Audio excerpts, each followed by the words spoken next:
Nós vamos rogar ao Senhor para que nos abençoe nesse tempo tão maravilhoso, que é o tempo onde nós abrimos as nossas Bíblias e meditamos na lei do nosso Deus.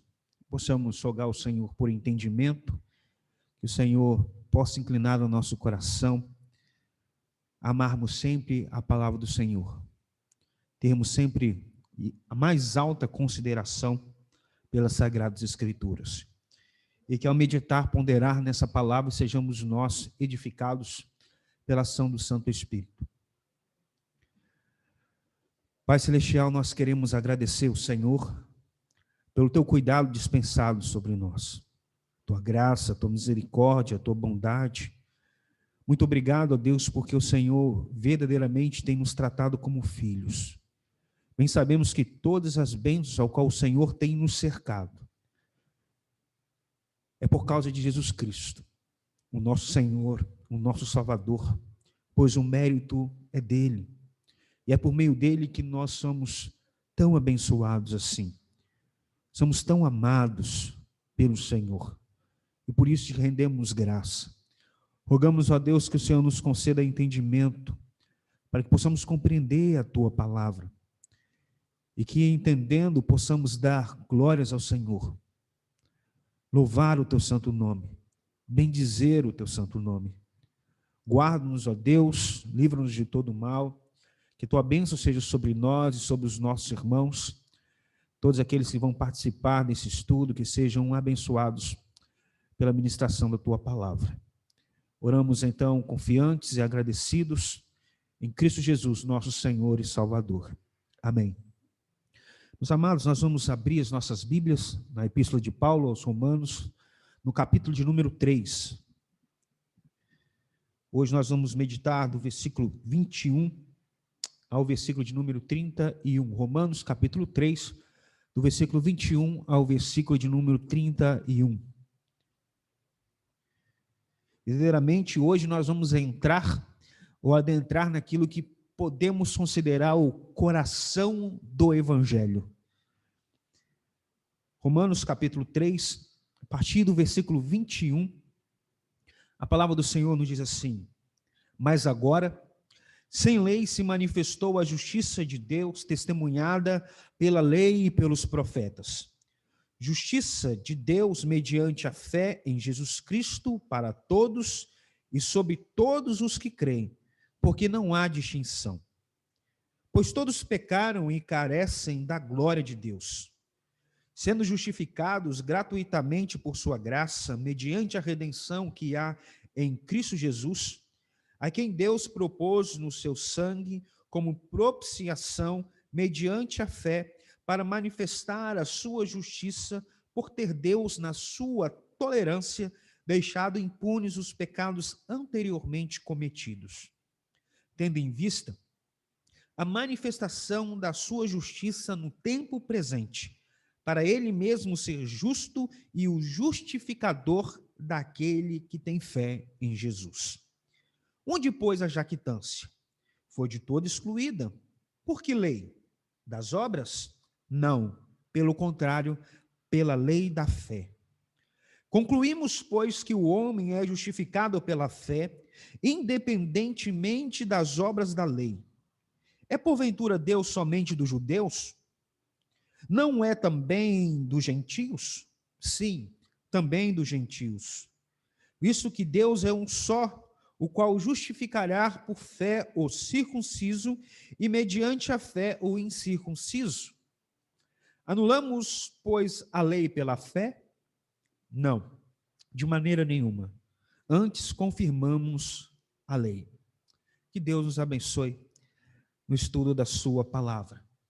Hoje nós vamos falar muito a respeito da doutrina chamada justificação pela fé.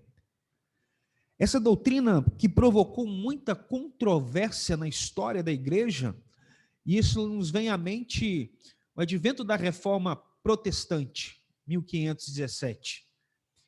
O que estava em voga era a doutrina da justificação pela fé. E a grande máxima que tanto católicos e depois protestantes se debruçaram, a grande ideia, a grande interrogação era: como poderia uma pessoa injusta sequer esperar apresentar-se diante do Deus justo para um julgamento? Como poderia uma pessoa injusta comparecer diante de Deus para ser julgado? Essa pessoa poderia, por meio das suas ações, por meio dos seus méritos, encontrar o favor e receber a misericórdia de Deus, o perdão dos seus pecados e então ser salvo? Não foi à toa que Martim Lutero dizia que a justificação pela fé somente é o artigo pelo qual a igreja se mantém de pé ou cai. Negar essa doutrina é o equivalente a negar a essência da fé cristã. É por isso que eu disse no início do estudo que nós vamos adentrar ao coração do Evangelho. Todas as doutrinas que Paulo vai trabalhar nas suas epístolas, todas as doutrinas que nós vamos aprender aqui na epístola de Paulo aos Romanos, ela está ancorada ou depende dessa doutrina da justificação pela fé. Mas o que a justificação não significa e o que ela significa? Porque é uma grande confusão quando a gente fala sobre justificação pela fé. A primeira coisa que as pessoas têm em mente é que justificação pela fé é perdão dos pecados. Envolve perdão dos pecados, mas não é perdão dos pecados. A proposta da justificação pela fé somente em Cristo está mais ligada com a questão da remoção da culpa. Lembre-se que o apóstolo Paulo, desde o capítulo de número 1, do versículo 8 em diante, até o capítulo 3 aqui, o versículo de número 20, ele está trazendo todos para o banco dos réus, aonde tanto judeus quanto gentios são declarados culpados. Não há vantagem nenhuma em ser judeu, porque eles viviam uma hipocrisia, e não havia vantagem nenhuma também em ser gentio. Todos haviam pecados. Essas são as provas que o apóstolo Paulo apresenta. Ou seja, o homem chegaria diante do tribunal de Deus para ser julgado, ele deveria ficar calado, porque ele não poderia contrarrazoar, questionar essa justa ira de Deus para com o pecador. Então, a justificação ela tem a ver, no sentido forense, no sentido legal, a remoção da culpa. O Novo Testamento nos mostra que, no ato da justificação, Deus faz uma declaração judicial. O apóstolo Paulo vai usar muito palavras que eram utilizadas dentro de um contexto romano, um contexto de julgamento, um contexto de tribunal. E quando a gente fala de justificação, a primeira coisa que a gente precisa ter em mente é que a justificação é um ato declaratório. É Deus declarando o pecador justo. E essa justiça é uma justiça que é colocada na conta desse pecador, não é a justiça que esse pecador conquistou. Não é baseada nos méritos desse pecador. É por isso que a gente precisa ter em mente que a justificação ela é um ato declaratório e ela acontece uma única vez. A doutrina, por exemplo, da santificação, nós sabemos que Deus nos santifica por meio de quem? Do Espírito Santo, não é isso? E é uma obra que é progressiva. É uma obra paulatina na nossa vida, A cada dia o Espírito Santo está transformando, mudando o nosso coração, nos fazendo mais parecido com Cristo. É algo progressivo. Mas a justificação não. É algo que Deus declara a respeito do pecador. E é isso que divergia muito entre católicos, apostólicos romanos e os protestantes, ali no ambiente, no cenário da reforma protestante. Porque para os católicos, alguém só poderia ser declarado justo se houvesse nele justiça. Então, por isso que eles ensinavam que essa justiça deveria ser praticada, deveria por meio das obras. É necessário Deus olhar para você e ver que as suas obras eram obras justas para que ele pudesse te declarar justo. Logo, essa declaração de Deus seria com base Na graça ou no mérito? No mérito. E os protestantes afirmavam o seguinte: olha, essa justificação, Deus nos declara justos sendo nós pecadores, sendo nós transgressores. Deus nos declara justo olhando para nós e não vendo nenhum ato de justiça em nós. Mas como que ele faz isso? De que maneira ele faz isso? É isso que nós vamos aprender no estudo de hoje, sobre essa maravilhosa notícia. Essa é a boa nova do Evangelho. Deus declara pessoas justas enquanto elas ainda são pecadoras. Não é um negócio de deixar a pessoa com a pulga atrás da orelha, de coçar a cabeça. Como que isso é possível? É por isso que muitas pessoas têm em mente que, para ser salvos, eles precisam fazer para ser. Porque não conseguem conceber a ideia de uma ação graciosa de Deus.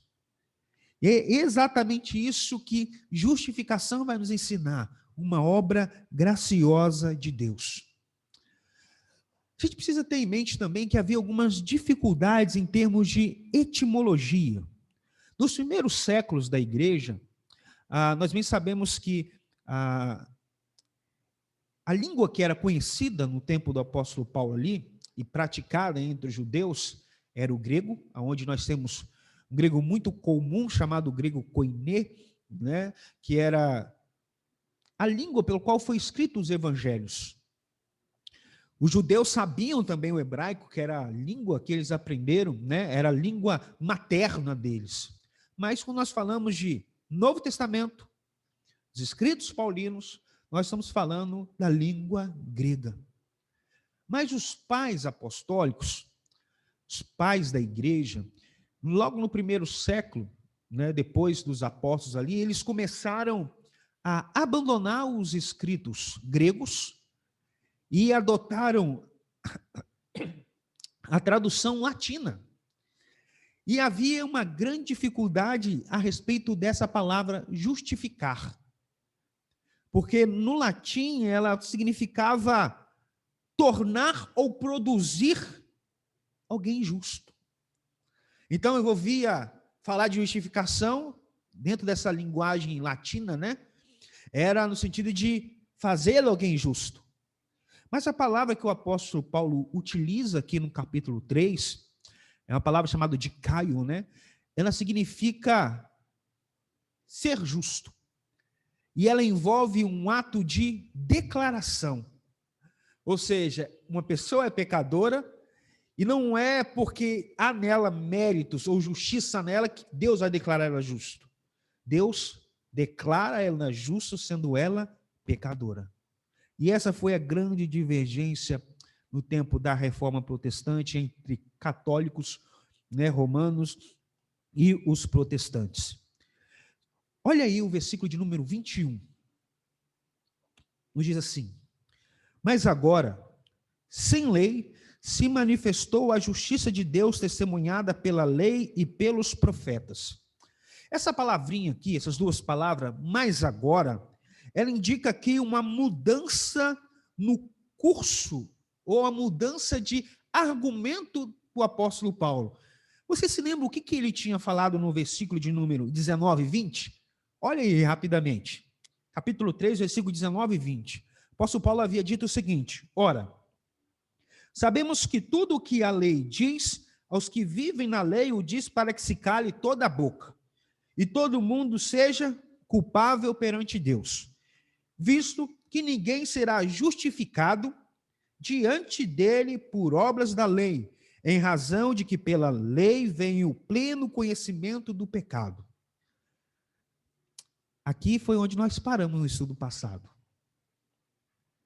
Essa conclusão que o apóstolo Paulo vai chegar aqui no versículo 19 e versículo 20. A conclusão é muito óbvia. Todos são pecadores. Ninguém vai ser declarado justo por meio das suas obras ou por guardar a lei de Deus, porque é impossível um homem cumprir toda a lei de Deus sem tropeçar. Porque a lei, o pecado do homem foi algo realmente grave. O homem deveria dar uma satisfação e Deus ia cobrar isso, e cobrou isso do homem. Mas aquilo que era impossível o homem fazer, quem vai fazer? Deus. O versículo 21 é como se o apóstolo Paulo dizendo o seguinte: olha, todo homem é culpado, tanto grego quanto judeu, judeus e gentios são culpados. A lei veio para deixar todos de boca fechada e para que eles tenham o pleno conhecimento. O homem, então, ele tem um pleno conhecimento de ele chegando diante do tribunal de Deus para ser julgado, a única coisa que ele vai ouvir é: está condenado. Culpados. Todos culpados. Mas o apóstolo Paulo vai mudar o argumento dele. É como se as pessoas estivessem em um clima de desesperança, realmente sem saída. Aí o apóstolo Paulo agora ele vai apresentar a maravilhosa notícia. Por isso que é o coração do evangelho aqui. Ele vai dizer: mas agora, ou seja, no tempo presente, mas agora, sem lei, ou seja, sem as obras da lei, se manifestou a justiça de Deus, testemunhada pela lei e pelos profetas. Quando nós falamos de justiça de Deus, dentro desse contexto da Epístola de Paulo aos Romanos, a primeira coisa que precisa vir à nossa mente é o que está lá em Romanos capítulo 1, versículo 17, só para que os irmãos possam relembrar. Romanos 1, versículo 17 nos diz: visto que a justiça de Deus se revela onde? No Evangelho. Como está escrito: o justo viverá pela fé ou por fé.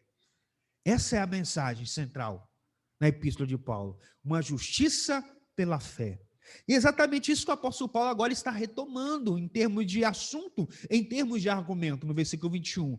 Mas agora, independente do homem cumprir ou satisfazer, dar uma resposta a ir à justiça de Deus pelas obras da lei, independente disso, uma vez que era impossível ao homem, Deus vai manifestar a sua justiça. E a gente pensa assim: essa justiça é algo que foi inventado por Paulo, ou que na imaginação dos discípulos, ou Cristo trouxe essa nova doutrina. Não. O texto está dizendo que essa justiça foi testemunhada pela lei e pelos profetas, no sentido de que eles deram testemunho a respeito dessa justiça de Deus, que um dia haveria de se revelar no Evangelho. O apóstolo Pedro vai dizer isso no capítulo 1 da sua primeira epístola. Nós encontramos várias vezes o apóstolo Paulo dizendo sobre isso. Essa doutrina não é algo novo. O que eles estavam vendo agora era a concretização dessa realização de Deus, que é o Evangelho. E vai dizer mais: que tipo de justiça é essa? Versículo 22. Justiça de Deus mediante a fé. A fé em quem? Em Jesus Cristo, para todos os que creem, porque não há distinção. Primeira coisa, essa justiça aqui não é a justiça do homem. Ela não provém do homem. O apóstolo Paulo diz claramente aqui a respeito da fonte dessa justiça. Ela provém de Deus. Ele é o criador dessa justiça. Ele é o Deus justo. E o único que vai ter condições de justificar o homem pecador. Então está dizendo o seguinte: olha, essa justiça de Deus agora, ela pode ser tomada posse pelo homem mediante a fé em Jesus Cristo. E é algo que é para todos os que creem. Porque a gente tem uma falsa ideia de que essa justiça, essa graça de Deus é sobre toda a humanidade. E eu disse, claro, é sobre todos os que creem. Não é simples fato de crer em Deus, é crer em Jesus. E crer em Jesus aqui, irmãos, ela tem um sentido de crer na obra do Senhor Jesus. E isso é evangelho. Isso é o coração do evangelho. Então diz o seguinte: justiça de Deus mediante a fé em Jesus Cristo para todos e sobre todos os que creem, porque não há distinção. Agora, sem lei, Deus está manifestando essa justiça. Justiça que provém do próprio Deus. Por exemplo, Gálatas, no capítulo de número 2, se você quiser anotar ou abrir a sua Bíblia, no versículo 16, Gálatas capítulo 2, versículo 16.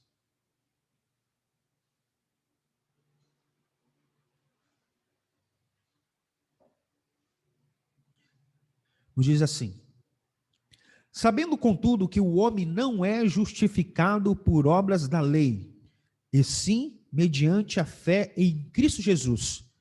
Também temos crido em Cristo Jesus, para que fôssemos justificados pela fé em Cristo, e não por obras da lei.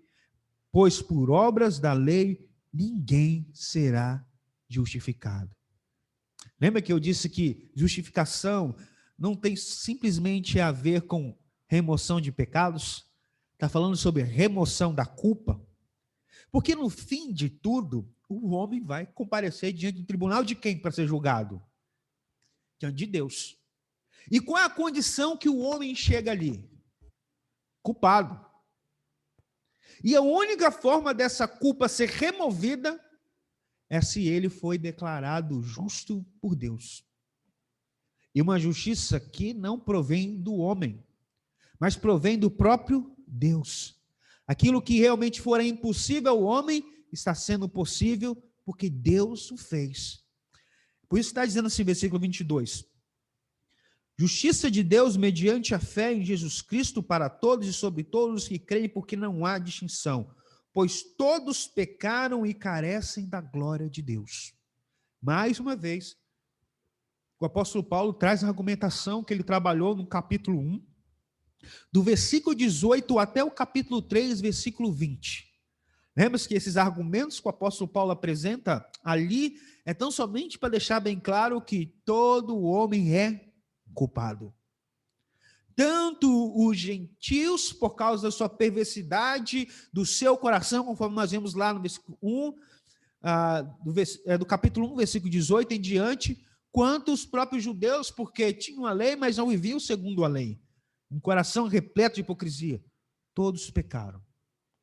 Mas agora Deus vai manifestar a sua justiça. Uma justiça essa que foi prometida, que foi testemunhada, tanto na lei, tanto nos profetas. Ou seja, o Antigo Testamento já havia falado sobre isso. E ela cumpre, isso se cumpre cabalmente, irmãos, na morte de Cristo. Que quando Cristo morre, olha só a ideia dessa justificação. Quando Cristo morre, ele se torna o nosso substituto legal. A ofensa que foi cometida contra Deus, Gênesis capítulo 3, foi por quem? Por anjos? Foi pelo homem. Então, quem deve assumir o ônus, o preço? De conquistar, de obedecer a Deus, de fazer ou dar uma resposta coerente a Deus, agradar a Deus? O homem. Mas foi possível o homem fazer isso? Em sua natureza? Não. E é exatamente por isso a necessidade do Filho se encarnar, sendo 100% Deus e 100% homem. Sendo assim, o representante legal, pactual, entre Deus e os homens. Porque nós temos dois representantes. Romanos capítulo 5, o apóstolo Paulo vai nos dizer sobre isso. O primeiro representante pactual foi quem? Adão. Esse trouxe o que para nós? Miséria. Morte. Lembra? Romanos capítulo 5. Por causa de um só homem entrou o pecado no mundo, e pelo pecado a morte. Todos estão mortos. Todos pecaram. Por causa de um só homem. Mas Paulo também vai falar sobre o segundo Adão, vai falar sobre Jesus Cristo. Esse não trouxe morte ao mundo. Pelo contrário, pela sua morte ele trouxe vida ao mundo. Então é questão de um representante legal. Toda essa justiça de Deus que foi testemunhada pela lei e pelos profetas, Deus agora cumpriu cabalmente por meio da morte de Cristo Jesus. A morte de Cristo como substituto para a pena exigida àqueles que falharam em cumprir a lei de Deus.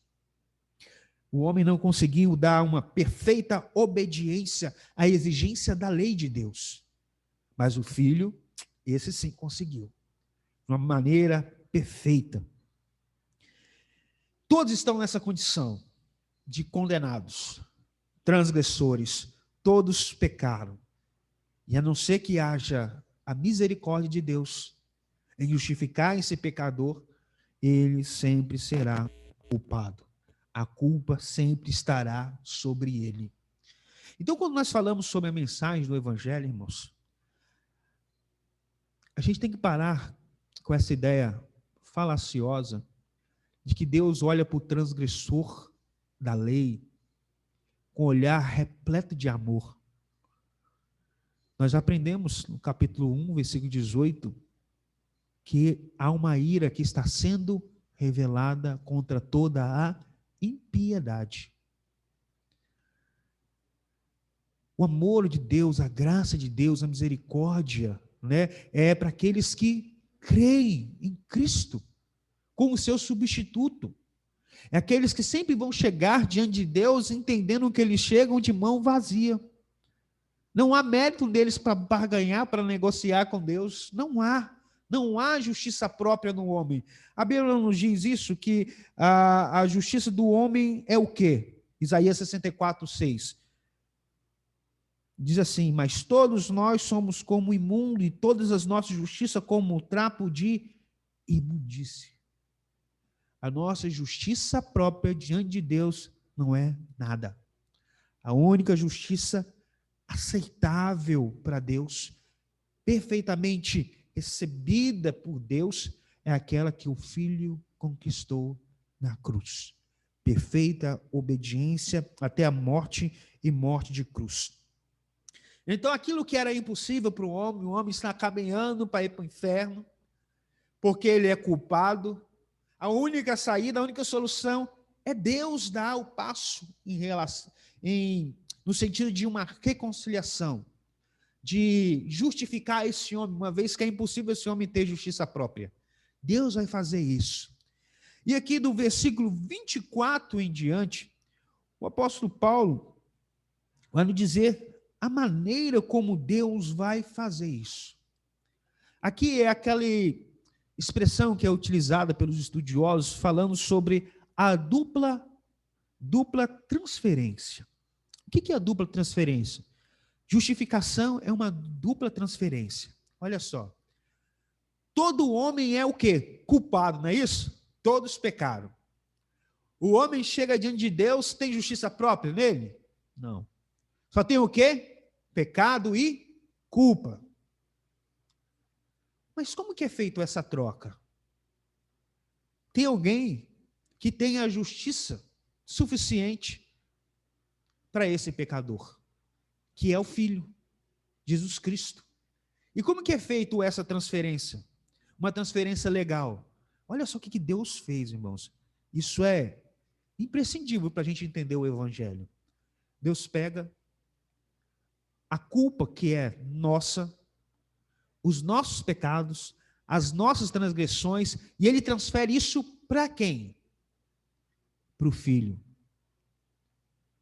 Sabe aonde isso foi muito visível? Na crucificação. Você se lembra de uma das coisas que Jesus pediu ao Pai lá no Getsemane? Vocês estão lembrando? Ele disse o seguinte: Pai, se possível for, passe de mim esse cálice.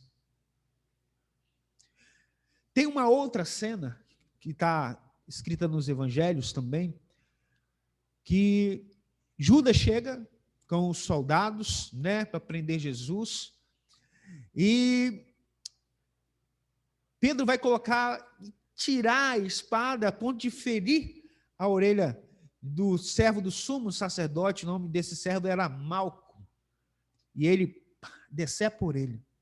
Você se lembra o que Jesus falou para Pedro? mete ou coloque a tua espada na bainha. Porventura não beberei eu do cálice que o Pai ordenou que eu bebesse? Que cálice é esse que Jesus está falando? O cálice que Jesus bebeu na crucificação é o cálice da ira de Deus.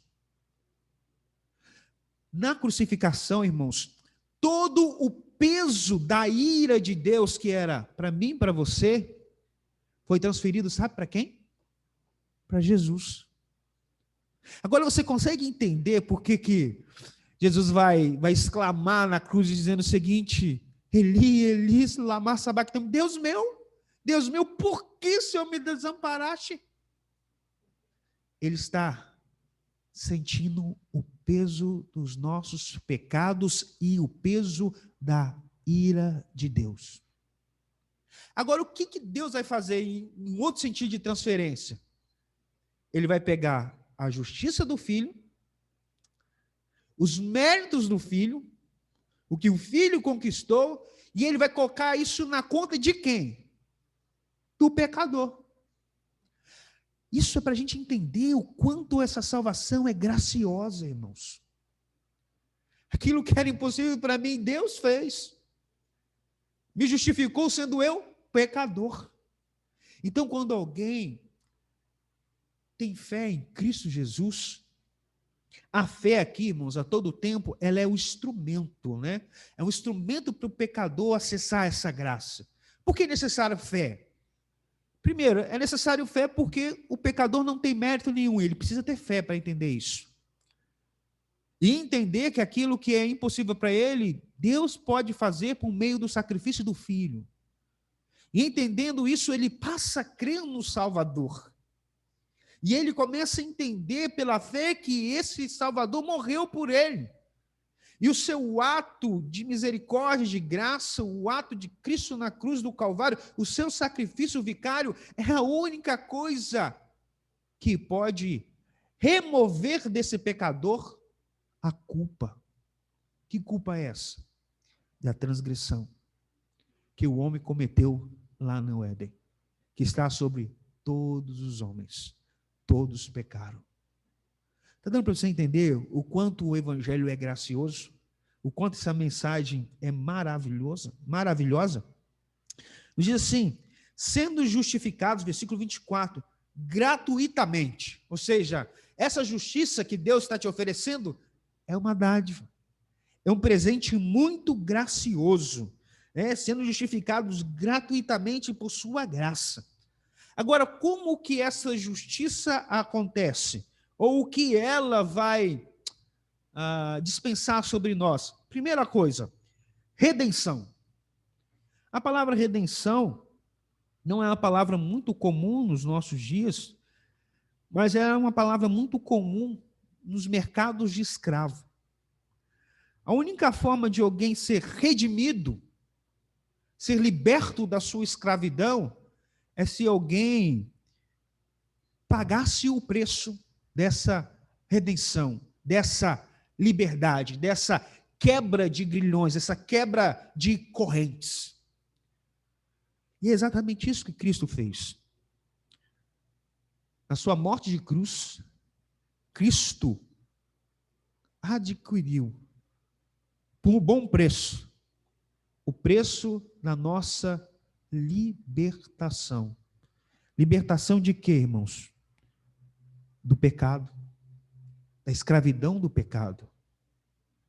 Exatamente isso que o apóstolo Pedro vai dizer na sua primeira epístola, no capítulo 1, se não me engano, no versículo 18, 19, ele vai falar que nós não fomos comprados por coisas corruptíveis, como ouro e como prata. Nós somos comprados pelo sangue de Jesus. O cordeiro morto, sem mácula, sem mancha, sem pecado, esse foi o preço da nossa redenção. Então, quando o apóstolo Paulo diz aqui, olha, sendo justificados gratuitamente por sua graça, mediante a redenção que há em Cristo Jesus, ele está falando aqui sobre o preço que foi pago. 1 Pedro, capítulo 1, versículo 18 e 19. sabendo que não foi mediante coisas corruptíveis, como prata ou ouro, que foste resgatado do vosso fútil procedimento, que vossos pais os legaram, mas pelo precioso sangue como do Cordeiro, sem defeito e sem mácula, o sangue de Cristo. Sabe qual foi o preço da sua liberdade, da sua redenção? É só se lembrar do sacrifício do Filho na cruz. A gente, se perguntássemos assim, quanto custou a sua redenção? Você sabe o que custou? Você sabe no sentido que foi Cristo Jesus que morreu por você. Mas saber de uma forma perfeita, só o Pai sabe. Porque o que o Pai está entregando ali, irmãos? É o único filho. O filho unigênito é o único filho da mesma essência. É o que sempre existiu com o Pai na eternidade. O mesmo poder, a mesma glória. E é esse o preço do resgate. Essa é a humilhação de Cristo. Se esvaziar de si mesmo, da sua glória, das suas prerrogativas, para se tornar homem. E morrer numa cruz como um malfeitor. Para quê, irmãos? Para que nós fôssemos resgatados. Isto é redenção. Dar liberdade àquele que está escravizado. Aqui nos diz mais, versículo 25, a quem Deus propôs no seu sangue como propiciação mediante a fé, para manifestar a sua justiça por ter Deus, na sua tolerância, deixado impunes os pecados anteriormente cometidos. Aqui, é interessante que essa palavra propôs aqui é questão de oferecer. Está dizendo que essa redenção, quem ofereceu, quem propôs isso, o plano foi de Deus. E o que Deus vai fazer através do seu filho, o sacrifício do seu filho? Ele vai fazer a propiciação. A palavra propiciar, ela transmite a ideia de apaziguamento. Ou uma satisfação. Essa palavra satisfação é a que os teólogos mais usam, principalmente os teólogos reformados. A propiciação é uma plena satisfação. Interessante que essa palavra propiciação, ela era utilizada dentro de um contexto pagão. Dentro de um contexto pagão, quando um adorador queria o favor da divindade, ou que a divindade se tornasse favorável a ele, ele oferecia um sacrifício ao Deus pagão. Para que esse Deus pagão, então, se tornasse favorável a ele, propício a ele, né? E ele encontrasse, então, o favor do seu Deus. Mas olha só o que acontece no cristianismo. Quem é que está oferecendo o sacrifício? É o infrator? É o culpado? É o condenado? Não. É o Deus santo e justo que vai oferecer a oferta para fazer com que o coração dele se torne propício a nós. Está vendo como o evangelho é gracioso demais? Porque, irmãos, nós somos imperfeitos em nossa natureza. Se você preparasse a sua melhor oferta por si mesmo e fosse ofertar a Deus para fazer Deus se tornar propício a você, não há nenhuma justiça em você, como que Deus justo ia se tornar favorável a você? Então, aquilo que o homem não pôde fazer, quem vai fazer? Deus.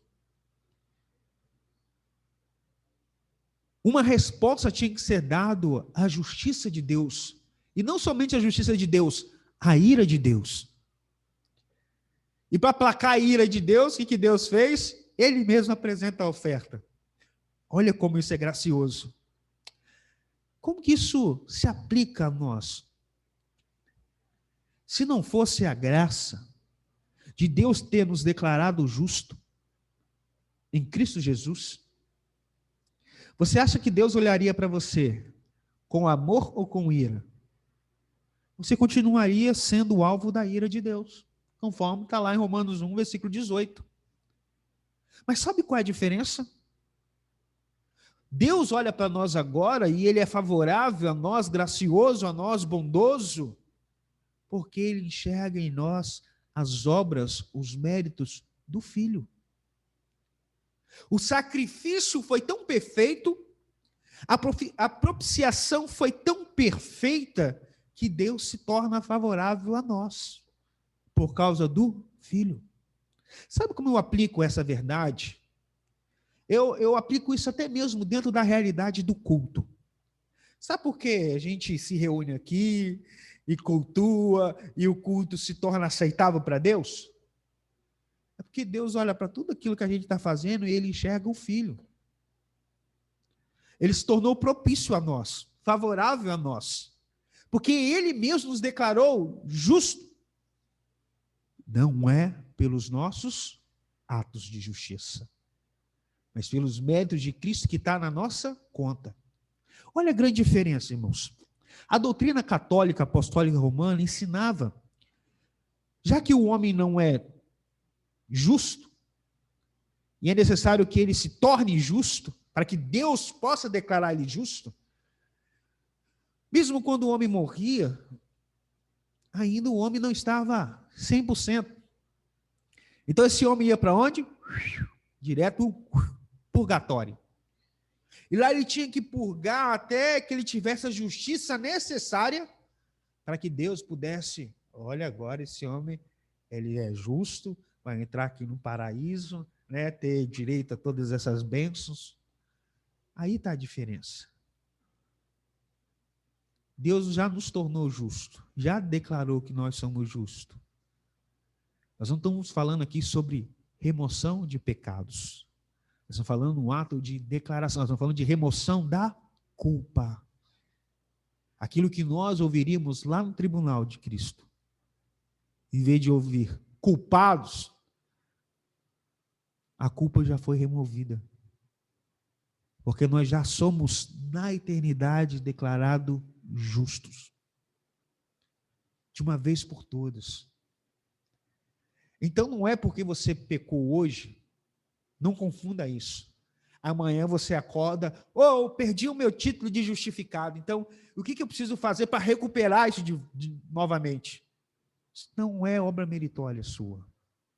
Não confunda justificação com santificação, são coisas diferentes.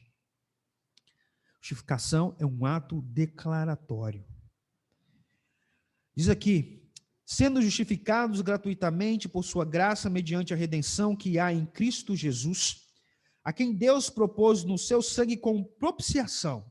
É Deus que vai propor isso, né? Deus vai apaziguar a sua ira. Vai apaziguar a si mesmo, por meio do sacrifício daquele que morreu, ou seja, Cristo. Por isso que é a quem Deus propôs no seu sangue. Se perguntássemos o próprio texto aqui, Deus tem sangue? Deus é espírito, não é? Mas o Filho se encarnou. E o que foi vertido na cruz foi um sangue real, sangue de homem, do Deus homem. Não foi um fantasma que foi para a cruz, irmãos. Nem apenas uma áurea de Deus que foi para a cruz. Foi o Filho encarnado, que nasceu da Virgem Maria, que padeceu, que foi crucificado, que morreu na cruz e o sangue foi derramado, irmãos.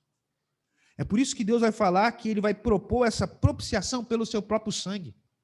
Mas essa palavra propiciação também ela tem uma conexão muito forte com o Antigo Testamento. Você se lembra como se chamava a tampa da Arca da Aliança? Propiciatório. Você se lembra o propiciatório, a tampa da arca? E o que acontecia no dia da expiação? Um animal era sacrificado, um cordeiro, sem mancha, sem mácula, era sacrificado. E o sangue desse animal inocente era aspergido sobre o propiciatório. Esse ato simbolizava que Deus agora se tornou propício ao seu povo.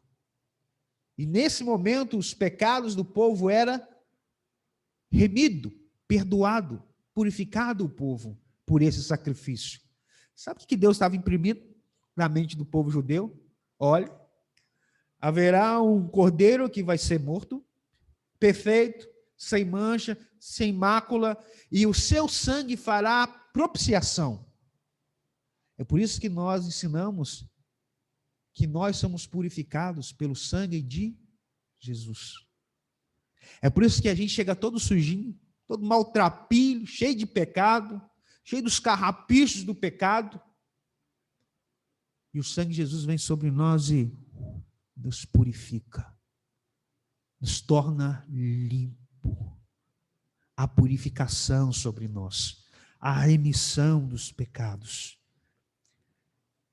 Na cruz, Cristo fez por nós propiciação e expiação. Fez com que Deus se tornasse favorável a nós e fez com que Deus perdoasse os nossos pecados. E é algo que a gente desfruta todo o tempo, né? Toda vez que a gente confessa os nossos pecados, nós encontramos remissão, purificação pelo sangue de Cristo. Na cruz, meus irmãos, Cristo pagou a nossa culpa em sua vida de perfeita obediência. Deus mesmo vai pagar o preço da redenção e da propiciação. Vai se tornar favorável a nós e vai nos propor, a libertação dos nossos pecados. E nos diz mais aqui, versículo 25. A quem Deus propôs no seu sangue como propiciação mediante a fé, para manifestar a sua justiça por ter Deus, na sua tolerância, deixado impunes os pecados anteriormente cometidos. Alguns leem isso aqui e pensam que esse impunes aqui é um sentido de uma isenção. Irmãos, Deus nunca fica indiferente em relação ao pecado. A justiça divina sempre requer satisfação. A alma que pecar, essa morrerá. Quando diz aqui sobre a tolerância, por exemplo, quando Adão e Eva pecou contra o Senhor, Deus havia dito para ele, olha, no dia que vocês comer dessa árvore, certamente, o que vai acontecer? Morrerás, né? Morrer ali, eu sempre ensino que tem 3 sentidos. Uma morte espiritual, você vai estar apartado, os nossos pecados fazem divisão entre nós e Deus. É isso que aconteceu. Adão pecou e ele vai fazer o quê? Se esconder, fugir da presença de Deus, uma morte espiritual. O homem passou a morrer no sentido físico, ele vai voltar para o pó da terra. Mas também uma morte no sentido, uma morte eterna. A pergunta que eu faço para vocês é o seguinte, para a gente entender que tolerância é essa aqui de Deus. Quando Adão e Eva pecou contra Deus, eles expiraram, morreram? No exato momento? Não. E se Deus tivesse feito, Deus era justo ou injusto? Justo. Toda a descendência de Adão e Eva, a gente vê aí o declínio, da natureza humana. Esses homens estavam passíveis de morrer. E a gente vai ver Deus tratando com seriedade o pecado, mas Deus sendo longânimo, no sentido de paciente. Então, o sentido aqui não é de impunidade. Aqui não significa indiferença e nem isenção. A justiça de Deus sempre exige que cada pecado e cada pecador seja punido. A gente entende esse versículo aqui como bondade e tolerância de Deus, em suspender por um certo tempo o quê? O seu julgamento. Porque haverá o tempo do julgamento. E é exatamente isso que o apóstolo Paulo anunciou no versículo 18. Você se lembra? A grande acusação? A ira de Deus se revela do céu contra toda a impiedade. Deus ali ele começa a declarar a sentença dele. Um tempo de cumprimento. A ideia, a ira de Deus se revela, na língua grega, é um sentido, a ira de Deus está sendo revelada. O homem ainda não se deparou 100% com Deus irado, mas vai. No grande dia, vai. E ai dele se a justiça de Cristo não estiver sobre ele. É isso que Paulo vai trabalhar aqui. Como esse homem vai fugir? Como esse homem vai ser possível, esse homem ser inocentado? Marca aí a sua Bíblia, para você entender essa misericórdia de Deus. Olha lá o capítulo 17 de Atos, volta algumas páginas aí da sua Bíblia. Atos no capítulo 17, estamos caminhando para o término do estudo. Atos capítulo 17, versículo 30 e 31. Contexto que Paulo está em Atenas, no seu discurso, no Areópago, diz assim, Atos 17, versículo 30 e 31. Ora, não levou Deus em conta os tempos da ignorância. Agora, porém, ele faz o quê? Notifica aos homens que todos, em toda parte, o quê? Se arrependam. Por que Paulo está dizendo isso? Porque todos pecaram. Porquanto estabeleceu um dia em que há de julgar o mundo com o quê? Justiça. Lembra a justiça que Deus está revelando, que ele revelou no Evangelho? Também desse sentido. Justiça. Por meio de um varão que destinou e acreditou diante de todos, ressuscitando dentre os... Quem é esse varão? Jesus. Olha que eu estou... Por que eu digo que isso aqui é a essência do Evangelho, irmãos? Se a gente comunicar somente graça, a gente não está comunicando a mensagem do Evangelho. A graça só vai fazer sentido para o pecador quando ele entender que ele é um pecador, que ele está diante de um Deus irado, que ele carece de um Salvador, ele sabe que ele é culpado. Porque isso faz sentido para nós, porque nós entendemos o quão gravemente nós pecamos contra Deus, o quão culpado nós somos. É por isso que a gente entende e valoriza a graça. É por isso que eu fico aborrecido quando eu vejo um crente tratando a graça de Deus como uma graça barata. Eu falo, esse caba não entendeu o Evangelho. Não entendeu. Quando eu vejo um cristão sem estímulo para a caminhada cristã, eu digo, sem sombra de dúvida, esse caba não entendeu o Evangelho. Porque a essência do Evangelho é isso. Entendeu o quão condenáveis nós éramos, até que Deus mudou a nossa sorte. Então, essa tolerância de Deus aqui, significa que haverá um tempo. Deus é longânimo, né, esperando que o pecador se arrependa, se converta dos seus maus caminhos, clame por um Salvador, clame por um Redentor. No diz o seguinte, versículo 26, tendo em vista a manifestação da sua justiça no tempo presente. Deus já agora demonstrou a sua justiça no Evangelho, falando sobre Cristo. Para ele mesmo ser justo e o justificador daquele que tem fé em Jesus. Ou seja, ao mesmo tempo que ele é justo, ele vai demonstrar a sua justiça, ele vai exigir isso, a resposta do homem, e ele vai se tornar também, ao mesmo tempo que ele é justo, ele é o justificador daquele que tem fé em Jesus. Ou seja, há um caminho, há uma salvação, mas é necessário que esse homem tenha fé em Jesus Cristo, no sentido do sacrifício que Cristo fez, para que ele seja justificado. Então, quem é o autor dessa justiça? Deus. Ele, ao mesmo tempo, ele é justo, né? Isso revela a sabedoria do plano de Deus, né?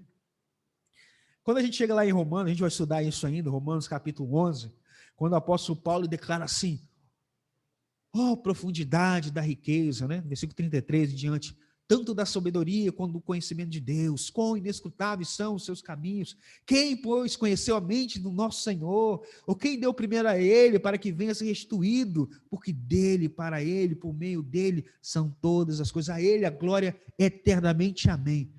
Paulo, ele está maravilhado, porque ele tem uma compreensão total do plano de Deus. Como que esse Deus justo, que tinha todas as razões para condenar todos, faz com que essa miséria do homem seja convertido em graça. Ele faz isso justificando esses pecadores. É por isso que Paulo está de queixo caído, maravilhado, perplexo, né? Com a grandeza, com a misericórdia desse Deus. Aí olha a conclusão que o apóstolo Paulo vai caminhar aqui, versículo 27. Onde, pois, a jactância? Jactância aqui é orgulho, né? Por que o homem não pode se orgulhar? Porque ele não tem do que se orgulhar. Ele é um pecador miserável, ele sempre tem que dizer, ser propício a mim que sou pecador. Então, era óbvio, né, que aqui está falando dos judeus e gentios, versículo 29, vai dizer isso. O judeu não poderia se orgulhar, ter jactância pela lei, porque ele não foi cumpridor da lei. O gentio, muito menos ainda, né? Por natureza, ele está com o coração totalmente depravado, entregue ao seu próprio curso. Então, não pode haver jactância, orgulho, nem de um, nem de outro. Nem daquele que é circunciso, nem daquele que é incircunciso. É isso que Paulo vai dizer. Onde, pois, a jactância? Ou seja, não tem lugar para ela, não tem lugar para o orgulho humano. Foi de todo excluída. Por que lei que ela foi excluída? Das obras? Não, pelo contrário, pela lei da fé. Porque a lei da fé leva o pecador a chegar diante do Senhor em rendição. No sentido, se o Senhor não for propício, eu estou perdido. Ai de mim. Versículo 28, a conclusão. Concluímos, pois, que o homem é justificado, ou seja, salvo, a culpa é removida, ele é redimido, né? Foi feita propiciação para ele, tem nele redenção, e essa justificação acontece independente das obras da lei, porque ela é pela fé. Isso aqui é onde deixa as pessoas mais encafifadas, sabe por quê? Eu já ensinei isso aqui na igreja. O evangelho é tão simples essa graça, essa misericórdia de Deus, que o pecador ele fica inquieto. Porque ele quer cooperar de alguma forma para a salvação dele, né? Então assim, Deus, será que não tem nada mesmo que eu possa fazer aí para dizer o seguinte, olha, eu também, sei que você me salvou, Deus, mas tem meu dedinho aí, hein? Né? Tem a minha parte. Não tem. Essa é a conclusão que Paulo vai chegar aqui.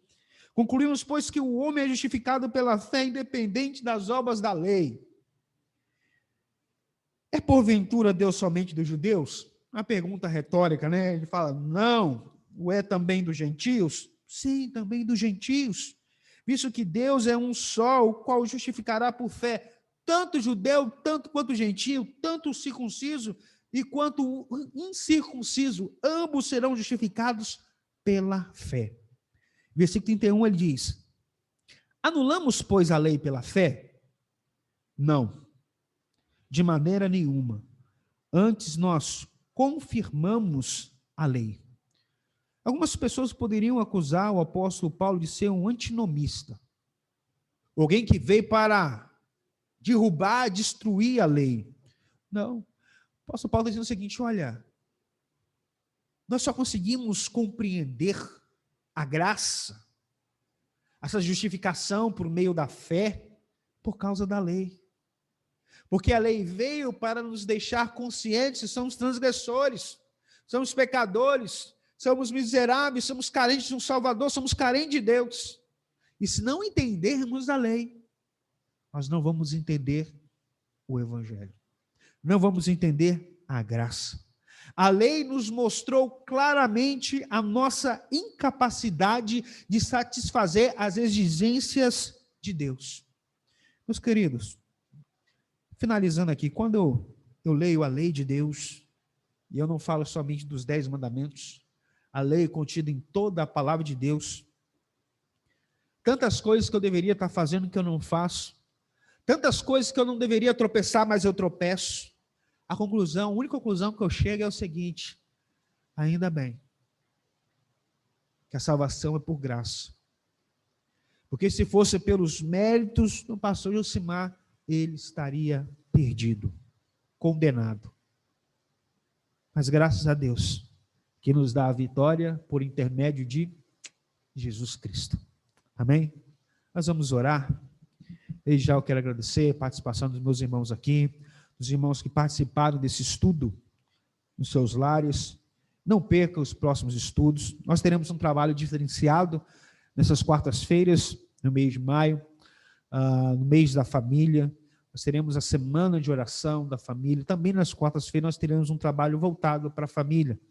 E passando o mês de maio, nós vamos retornar os estudos na Epístola de Paulo aos Romanos. Nós vamos aprender teologia. Irmãos, essa epístola é maravilhosa.